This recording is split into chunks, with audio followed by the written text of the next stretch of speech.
अगर हम हिस्ट्री में जाएं तो ताइवान जो है वो चाइना का ही प्रांत है। 1895 के अंदर चीन और जापान के बीच में युद्ध हुआ। जापान ने चीन को हरा दिया और ताइवान पर जापान का कब्जा हो गया। यह बात है 1895 की। 1895 से 1945 तक यानी कि 50 साल जापान का ताइवान पर कब्जा रहा। अब बीच में आ गया विश्व युद्ध। सेकेंड वर्ल्ड वॉर में जापान युद्ध हार गया, सेकेंड वर्ल्ड वॉर में वो हार गया, तो ताइवान जो है जापान से लेकर चीन को वापस लौटा दिया गया 1945 के अंदर। अगर हम ताइवान और चीन के बीच की इक्वेशंस को देखें तो वहां पर 1928 से जो हम बात कर रहे थे चियांग काई शेक, उसका राज था चीन के ऊपर।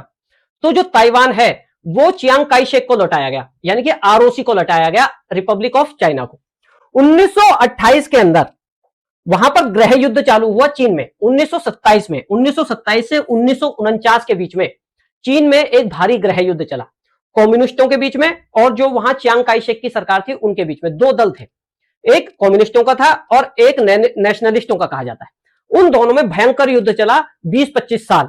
1949 के अंदर 1949 के अंदर कम्युनिस्टों की जीत हो गई।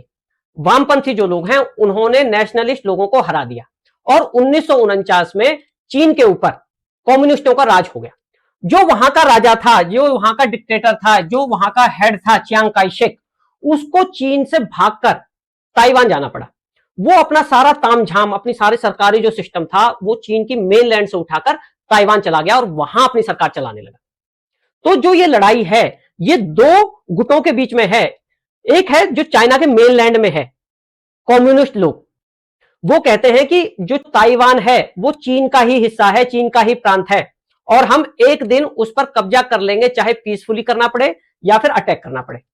और जो ताइवान है, जो सरकार वहां से भागकर, चीन मेनलैंड से भागकर ताइवान आ गई, उनका कहना यह है कि ओरिजिनल चीन हम हैं, कम्युनिस्टों ने तो धोखे से चीन पर कब्जा कर लिया, हम ओरिजिनल हैं।